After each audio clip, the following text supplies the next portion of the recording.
Hello, everyone. Welcome back to Mundi. I'm going to talk about New Age spirituality in a very plain and direct way. I already know that some of you might not want to hear it because I am going to question some of the language that many of us has come to accept as almost sacred. Words such as unconditional love, higher consciousness, healing, awakening.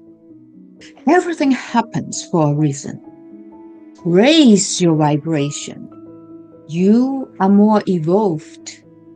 And you are here because you are one of the chosen ones. And I'm not saying these ideas are all wrong. I'm saying that after spending time inside different spiritual communities, and after having some friendships that were born inside those communities and eventually disappeared, I started asking myself a very uncomfortable question. What happens when spirituality itself becomes an identity? And even more uncomfortable, what happens when that identity becomes something we can buy, sell, teach, certify, market, and eventually use to measure ourselves against other people? And that's what I want to explore with you today. I'm not here to convince you that I am right. It is simply that what I have observed, what I have experienced, and what I have come to question. You might see it completely differently, and that is perfectly fine. Tell me what you think in the comments below. I genuinely welcome disagreement. All that I ask is we remain respectful, because I think we can question something we once believed without having to attack the people who believe in it. Welcome to Mundi. I'm Genevieve. I'm a writer, a philosopher, and someone who has spent a great deal of my life exploring astrology, mythology, spirituality, and the mystery of being a simple human. I come into what we now commonly call New Age spirituality relatively late. It wasn't until around 2020 that I really entered that world. So I'm not speaking as someone who spent their life outside from it, looking in and criticizing. I was and I'm still inside it. I learned its language. I participated in different communities. I listened to people talking about consciousness, healing, meditation, astrology, soul journeys, and transformation. Some of them are genuinely beautiful and changed my life. It helped me in so many ways. Some of that opened doors in me that I hadn't known were even there. But for a while, I began to notice something else. I noticed that sometimes the language of spiritual growth seems to produce the opposite of what it promised. People talk about unconditional love, but relationships could become extraordinarily conditioned. And people talk about sovereignty. And sometimes it seems to need everyone around them to agree with their worldview, their perspective. No question asked. Or people talk about healing, but sometimes remain completely identified with their own wounds. People talk about higher consciousness while quietly creating hierarchies of who was supposedly more conscious than someone else. And so eventually I began wondering, how did we get here? Because the spirituality we encounter today didn't simply appear out of thin air. It has a history. And if we understand that history, I think we begin to understand why contemporary spirituality looks the way it does. And so, it's going to be quite boring. I hope it doesn't.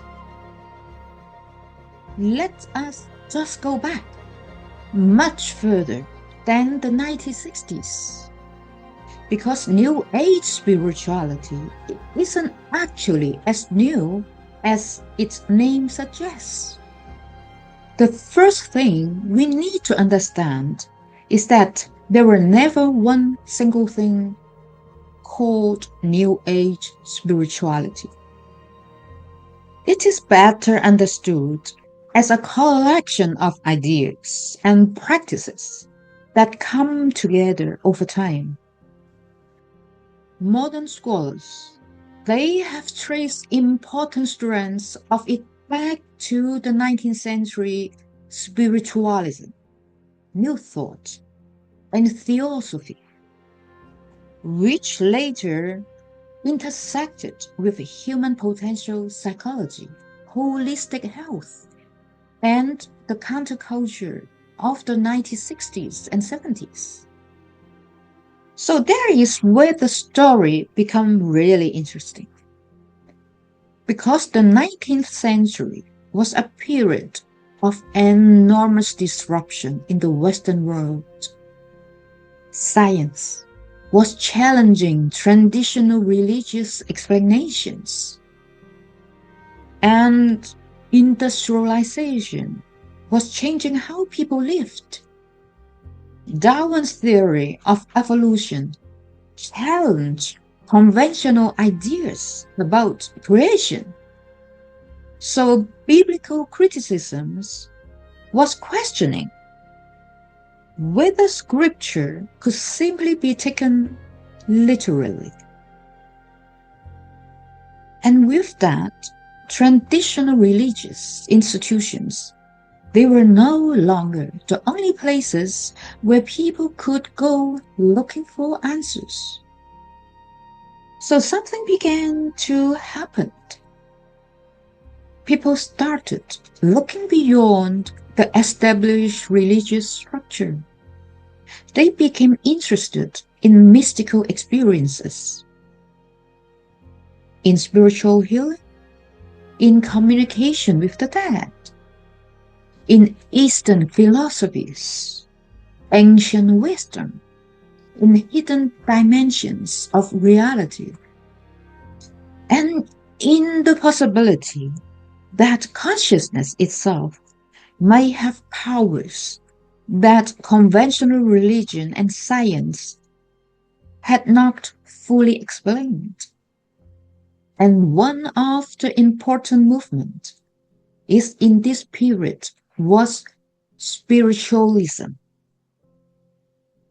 Another was New Thought. New Thought is particularly interesting because it introduced ideas that will sound remarkably familiar to us today. It emerged in the United States in the mid 19th century around the idea that the mind, thought, and belief could influence health and human experience. Phineas Parkhurst Quimby, a healer active in the 19th century, became an important figure in this history. The language was not yet the language of Instagram spirituality of today. There was no manifest your dream life yet.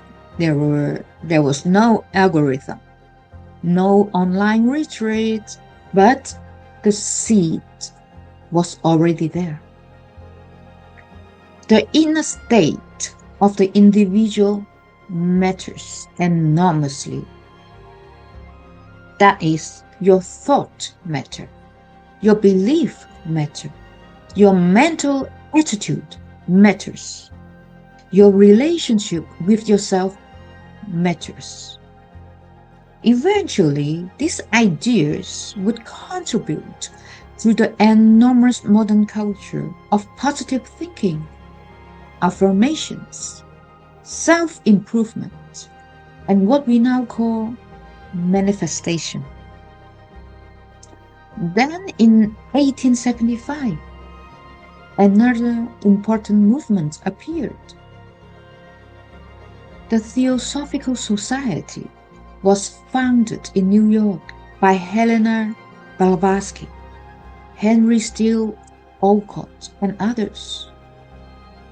Theosophy was fascinating because it attempted to bring together ideas from different religious and exoteric traditions, Eastern philosophies, Western esotericism, mysticism, occult tradition, ideas about reincarnation, spiritual evolutions, and hidden masters, the development of consciousness. So it was not simply another Christian domination. It was proposing something much more expensive. Perhaps there is a universal spiritual wisdom underneath the world's different religion. And that idea became enormously influential because now spirituality could begin to be assembled. A person could encounter Buddhism and take something from it,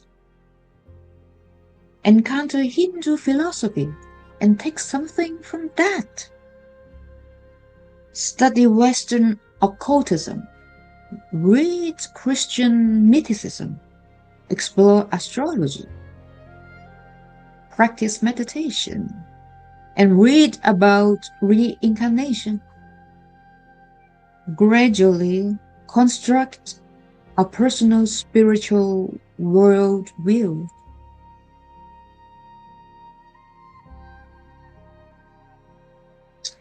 That is one of the most important shifts in the entire story, because traditional religion generally begins with a tradition. You inherit a body of teachings. You belong to a community, and there are texts, practices, institutions, teachers, and rules. But now, this emerging spiritual culture increasingly said, go explore, choose, discover what resonates with you. There's something profoundly liberating about that. But there's also a problem hiding inside it. If spirituality becomes something you can assemble yourself, then eventually spirituality can become something you consume.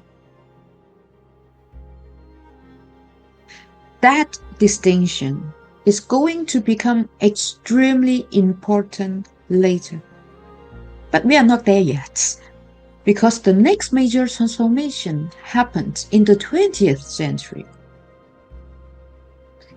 It happens when spirituality meets psychology, where the story really begins to change. So by the middle of the 20th century, people were increasingly interested not only in God, religion, or mystical experience, but in something much more personal. What is the human being capable of becoming? Such a big question. And that question would eventually give us one of the most important bridges between the older exoteric traditions to the New Age world we recognize today. The human potential movement. And that is where we will go next.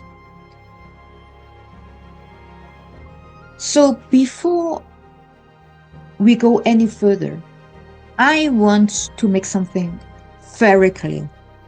I am not attacking any particular school of thought.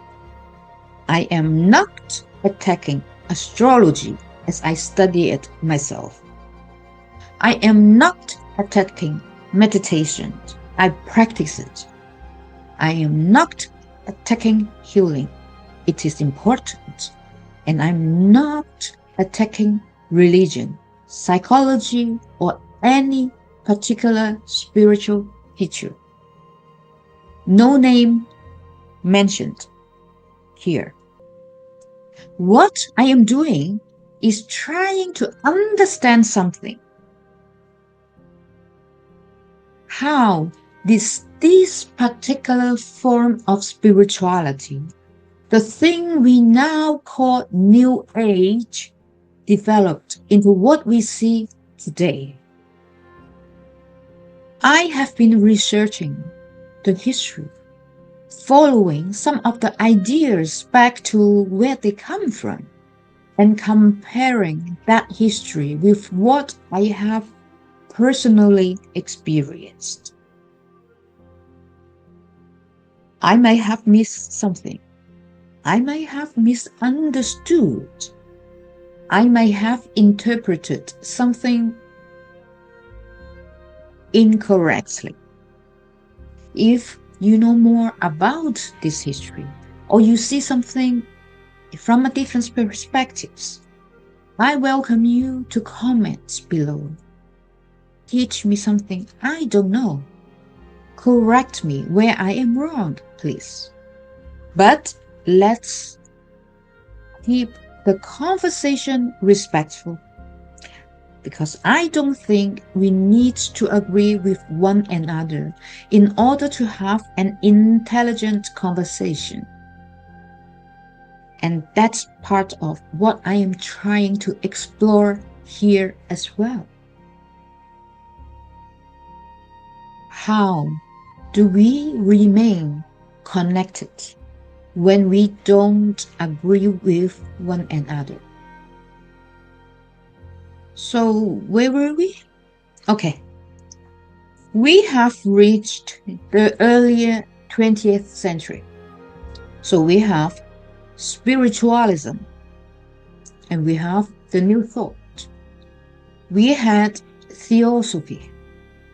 We had people becoming increasingly interested in Eastern philosophies, mysticisms, consciousness, and alternative understanding of the human being. Then something important happened. Spirituality began meeting psychology, and that changed the entire conversation. Because instead of asking only, what is God? Or what happens after death? Now the question increasingly became, what is possible for a human being? This was the age in which psychology itself was changing. Freudian psychology has opened the door to the unconscious. Behaviorism was studying observable human behavior.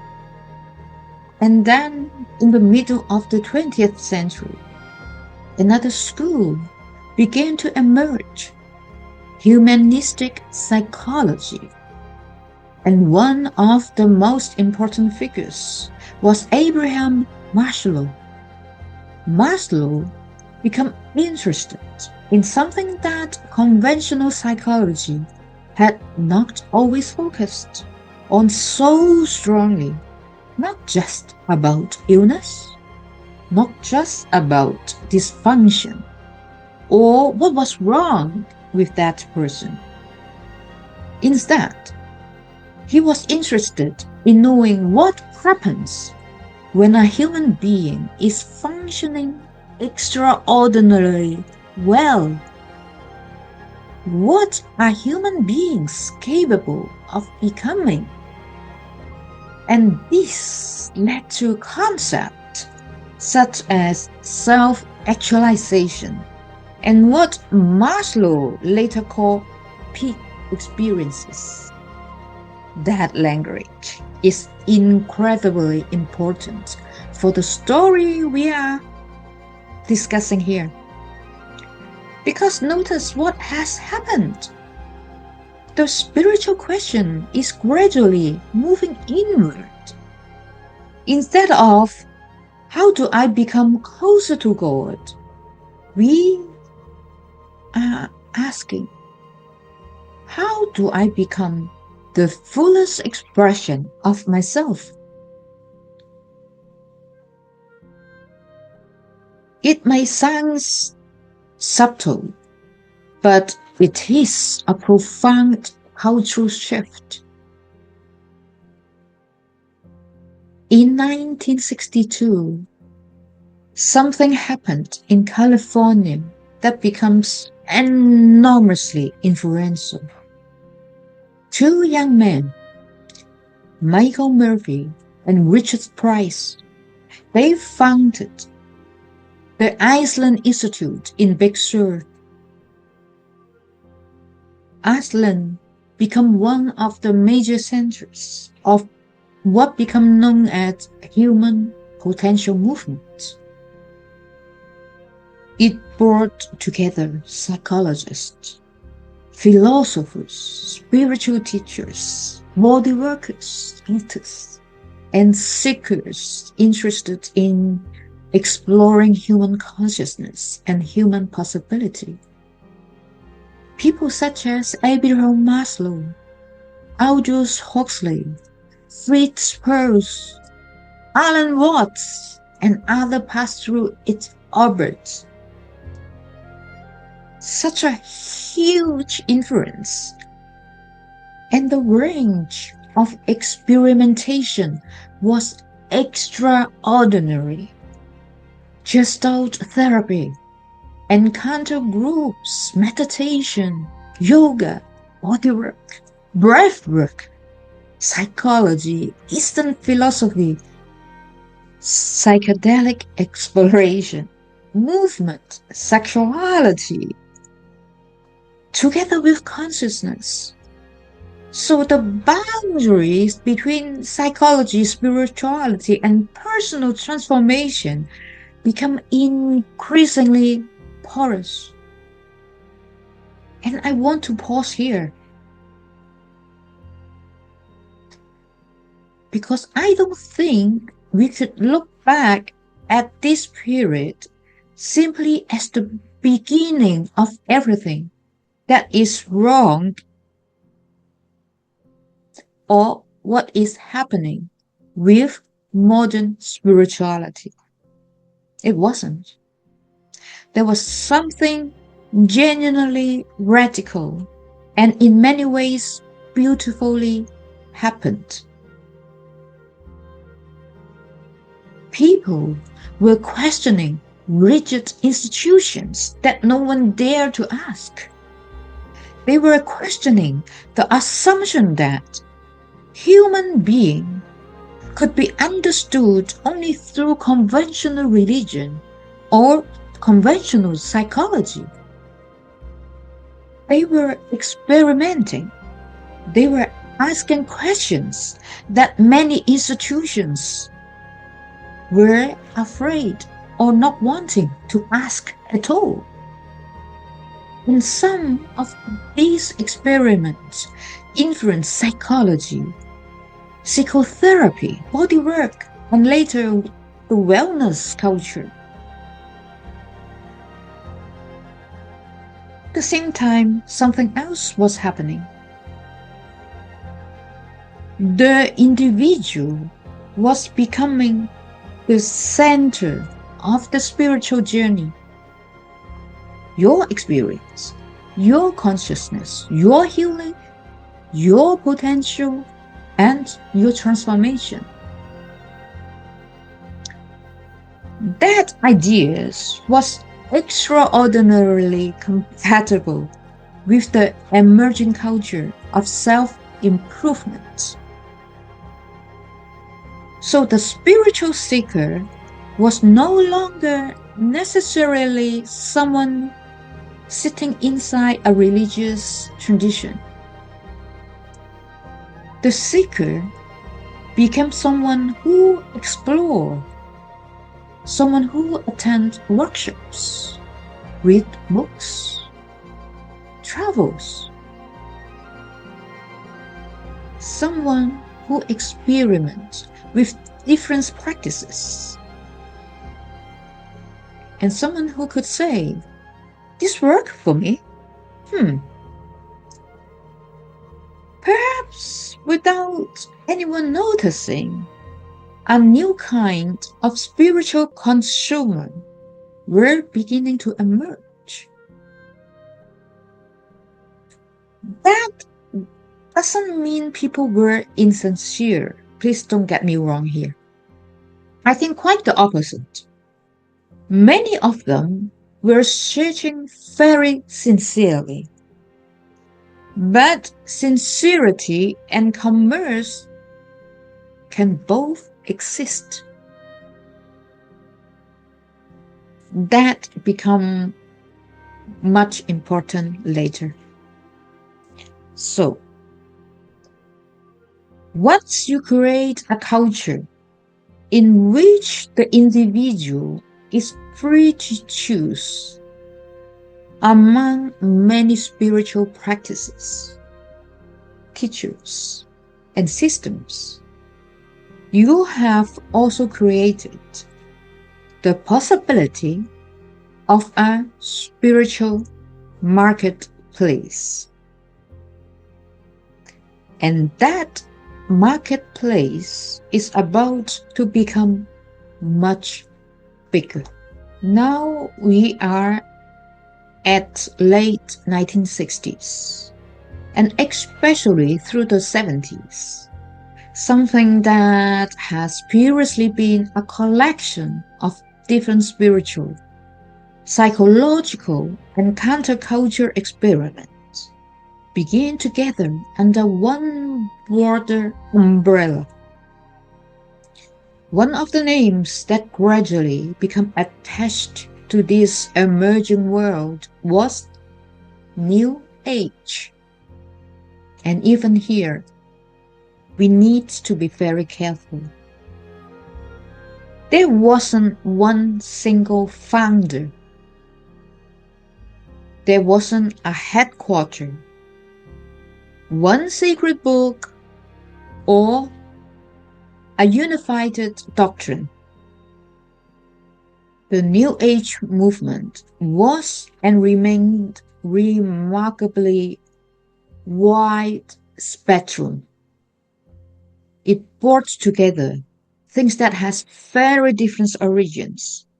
It can be astrology, meditation, yoga, crystal, psychic phenomena, spiritual healing, Eastern religions, human potentials, alternative medicine, earth mysteries, reincarnation, channeling, ideas about a coming transformation of humanity. And scholars therefore tends to describe New Age not as a conventional religion with one institution or one doctrine, but as a loose constellation of alternative spiritualities. And the name itself has an interesting history. Let us go through briefly. The idea of a coming new age existed before the 70s. It was connected to early esoteric idea about a new era of human consciousness, including ideas associated with theosophy and later writers such as Alice Bailey. During the late 1960s and 70s, the term began to be used more widely as an umbrella for people exploration alternative spiritualities and imagining some kind of transformation in human consciousness. Then something happened that I found particularly fascinating. The movement began to become visible. There were fairs, conferences, bookshops, workshops, retreats, teachers, healers, astrologers, psychics, or simply people selling books, service, and spiritual objects. So, in other words, the spiritual marketplace was becoming tangible. You could walk into a place and browse spirituality, and you can choose your teacher, choose your system, your healing modality, the book that you want, practice that you resonate with. And that freedom was both revolutionary and completely compatible with consumer culture. So by the 1980s, the word New Age was becoming much more recognizable to the general public. Here we meet one of the people who helped carry this idea from alternative spiritual circles into mainstream popular culture. Guess who? Shirley MacLaine. MacLaine was already a major Hollywood actress. But in the early 80s, she began publicly discussing her spiritual experiences, including reincarnation, channeling, meditation, and other exoteric ideas. Her 1983 book, Out on a Limb, it became a major commercial success, and the subsequent television adaptation brought these ideas to an enormous mainstream audience. That was an important moment because spirituality was no longer something hidden in an occult bookstore. It was becoming entertainment, publishing, television. It was becoming popular culture. And sometimes even more interesting happened. Publishers and booksellers began using New Age as a category to organize books and ideas that previously has been scattered under the labels such as occult, mythicism, alternative religion, or self help. So, recent historical research has shown just how important this commercial categorization was. When publisher and bookseller helped shape New Age into a recognizable market category, and the label gradually become attached to a wide variety of spiritual beliefs and practices. And so suddenly, something had begun as a search for alternative ways of understanding consciousness. It was becoming something you could find on a shelf.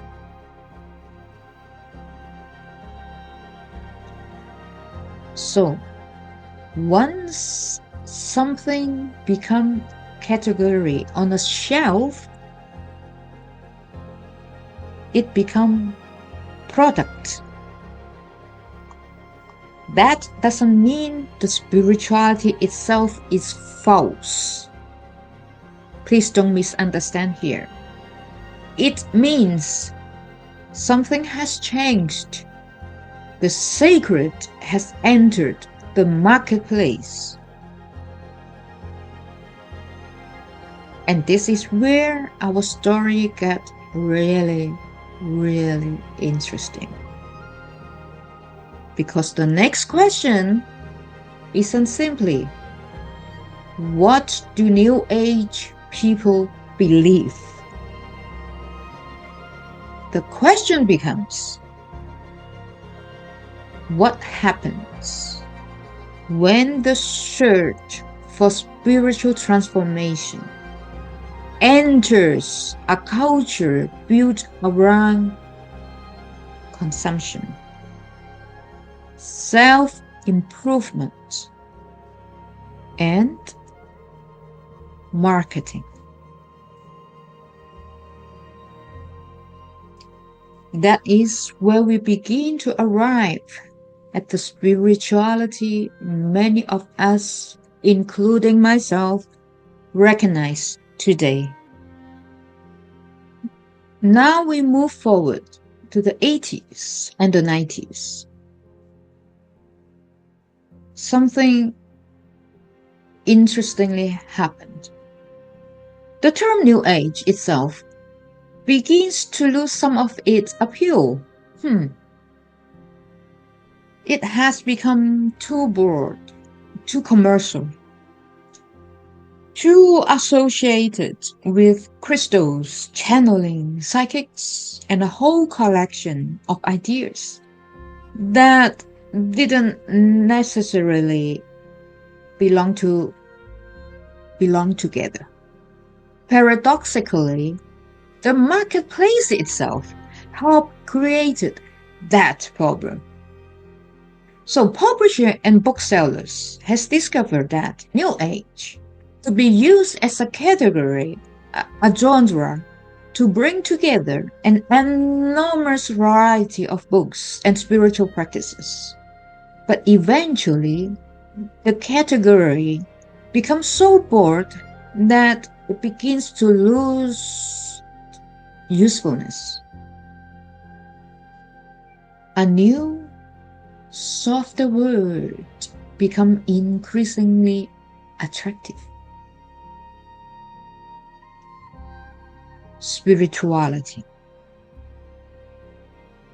That was an important transition because spirituality sounds less fringe, less occult, less strange. It could sit comfortably beside psychology, wellness, self-help, personal development, and eventually also business. Researcher has described this border transformation as the emergence of a spiritual marketplace in which practices one associated with alternative or new age spirituality, become increasingly available as books, courses, therapies, and lifestyle products. At the same time, spirituality became increasingly this worldly. So it wasn't necessarily about escaping the world that we are. It was about improving your experience of the world, but healthier, happier. Heal your trauma, find your purpose, improve your relationship, manifest abundance, become more confident, maybe find your soulmate, become the best version of yourself. Again, I want to be careful here. There is nothing inherently wrong with wanting to become healthier or happier. There's nothing wrong with personal development. There's nothing wrong with therapy, with meditation. The questions I am raising here: when does personal development become another form of consumption? Because once the individual becomes the center of the spiritual journey, there is almost unlimited number of things you can buy in order to improve yourself. Not just a book, not just a course, a retreat. There comes a certification, a coaching program, a healing session, a meditation app, breathwork workshop, mentor, and then another course because the first course wasn't enough. Another retreat because you didn't integrate properly the first time. Another certification because now you want to teach what you have learned. And suddenly, spirituality has an economy. And that's nothing mysterious about this. Capitalism is extraordinarily good at taking something people genuinely desire and turn that desire into a product. And spirituality is no exception. We can see this in evolution of practices such as yoga and mindfulness. Practices with deep religious and philosophical history have increasingly been repackaged within modern wellness and self-improvement markets. Scholars studying these developments have specifically examined how spiritual practices become commodities, lifestyles, and brand forms of expertise. That is exactly where I think we need to distinguish between spiritual practice and spiritual branding.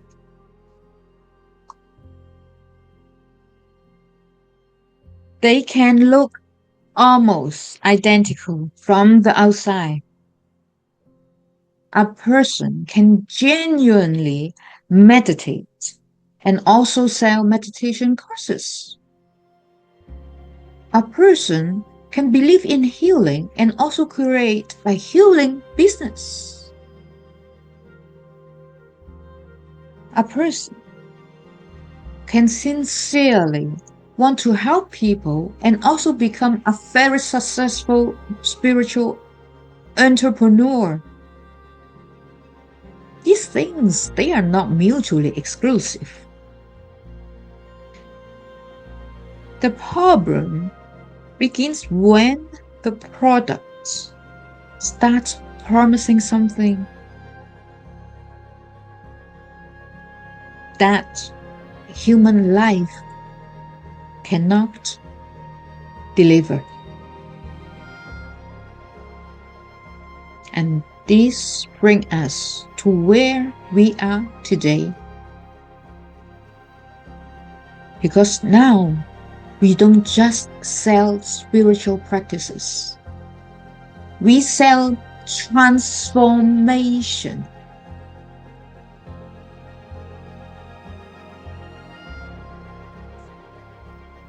Think about the language we hear today.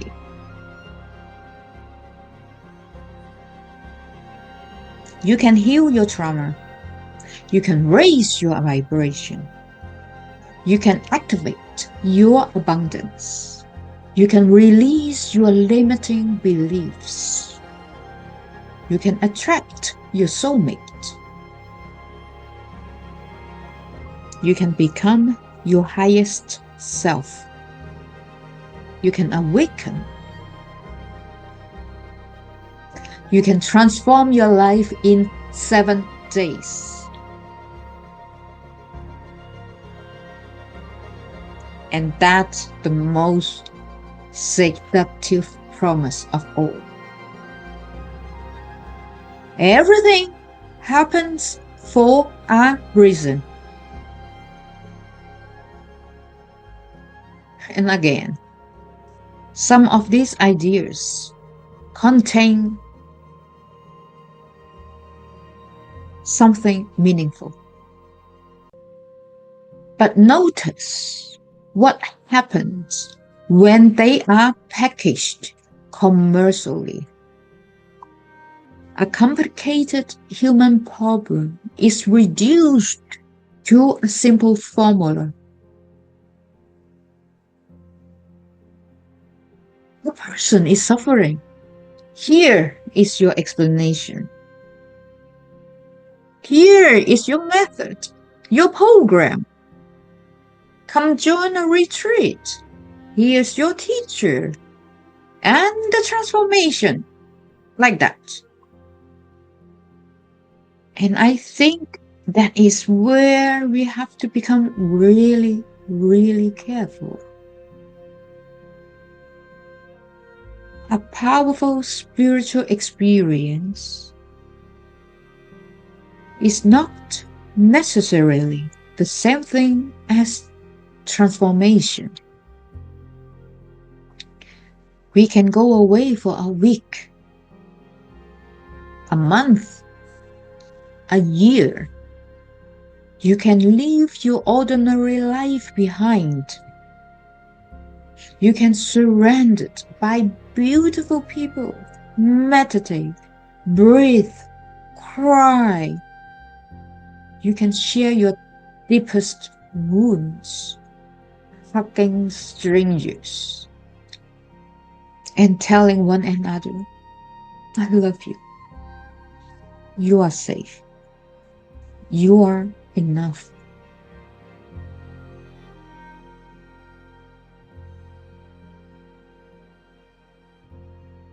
For that week, that month, that year, you might feel genuinely different. And I'm not here to tell you that experience isn't real. It might be completely real. But then you go home Your marriage is still there. The children still there. Bank account is still there. Your difficult relationship with your mother is still there. The loneliness still there.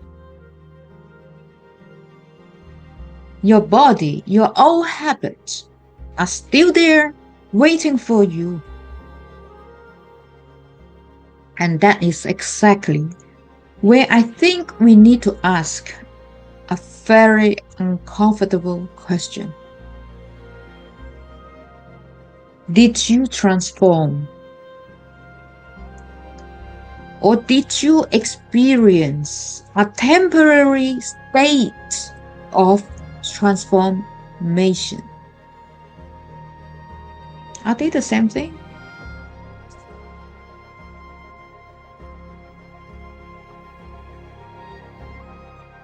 A retreat can give you an experience. A teacher can give you a framework. A course can give you the knowledge. And a certification can tell you that you completed the course. But none of these things can do the actual work of living your life for you. And that's where my own experience becomes very important. Because I began noticing how easy it was to talk about consciousness while remaining remarkably unconscious of ourselves. We can talk about unconditional love and still have a long list of conditional relationships. We can talk about sovereignty and still need other people to validate our choices. Or we talk about healing and remain completely identified with our wounds. We talk about higher consciousness, but dividing people into those who are awake and those who are supposedly less evolved. We can become certified in helping other people while forgetting that certification does not mean that our inner work is finished. I know all this. I see all this because I was part of that world too. I don't stand outside and say, look at these spiritual people. I was one of them. And I think that is precisely why I became interested in questioning it. Because eventually I find myself asking, what if spiritual maturity isn't about becoming more elevated?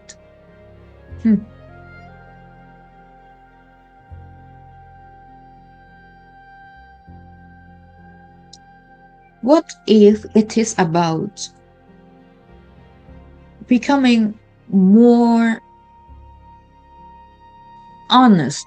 I want to stress this word, honest, with ourselves, more responsible for ourselves,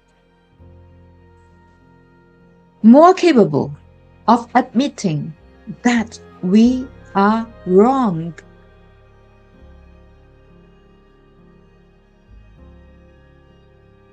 More capable of tolerating differences.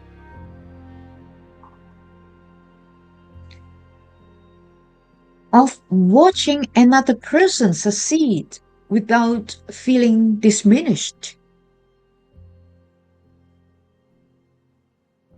of truly loving someone who doesn't believe what we believe.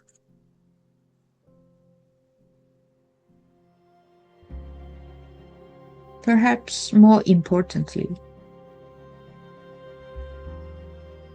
more capable of living an ordinary life without needing to turn every experience into a spiritual explanation. Because life is messy. Things happen for a reason. Sometimes we create the consequences for ourselves. Sometimes another person hurt us. Sometimes we hurt another one. Sometimes we can be generous, and sometimes we are selfish. Sometimes we know exactly what we are doing, and sometimes we have absolutely no idea. And perhaps real spiritual development isn't about escaping any of that.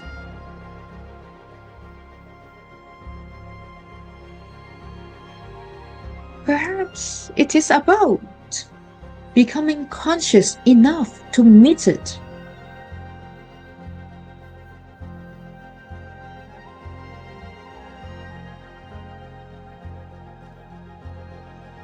And that is where I am today. I came into New Age spirituality relatively late, around 2020, and I was genuinely curious. I wanted to learn, to explore, to meet people, to make friendships. I found things that were meaningful to me. And I also encountered things that eventually make me question the entire structure. Not because I suddenly decided that spirituality is meaningless, quite the opposite. I think spirituality matters too much to allow it to become merely another marketing strategy. I think the language of unconditional love, healing, consciousness, and awakening deserve to be examined rather than simply repeated.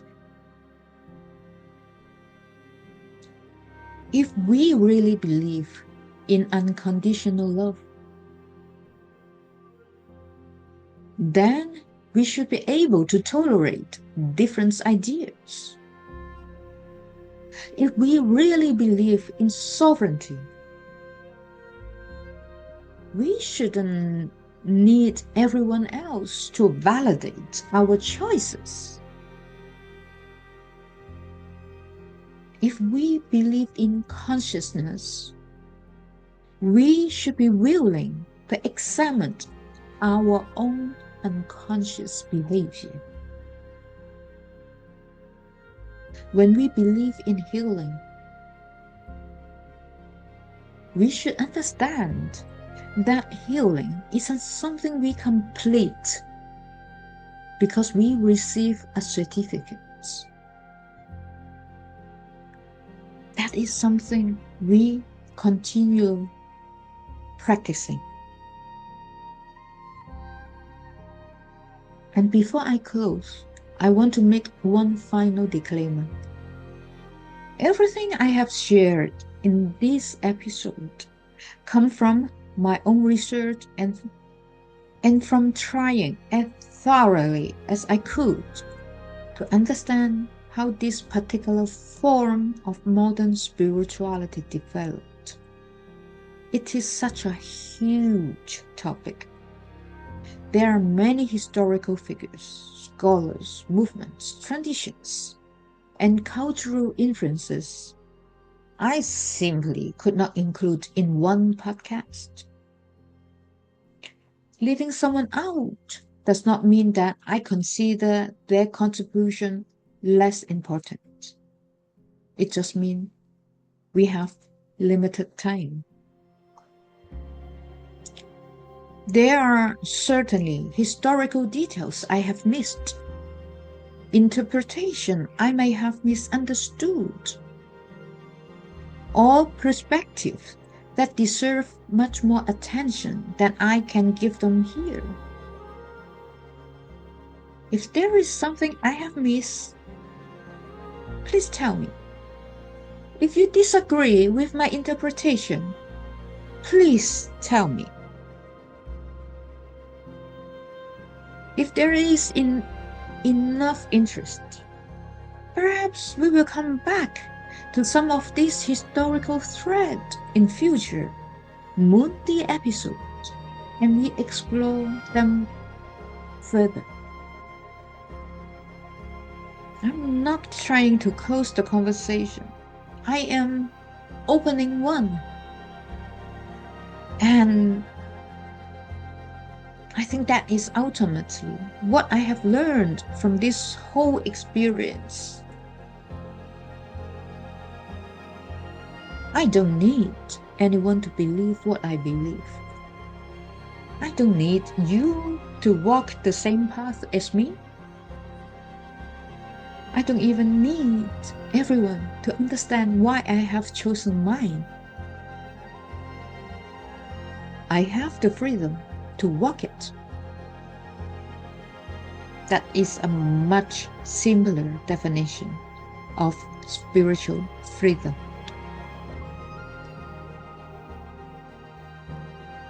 Not to become more elevated than anyone else. Not one of the chosen or completely healed, but becoming confident enough in myself that another person's path does not threaten my own.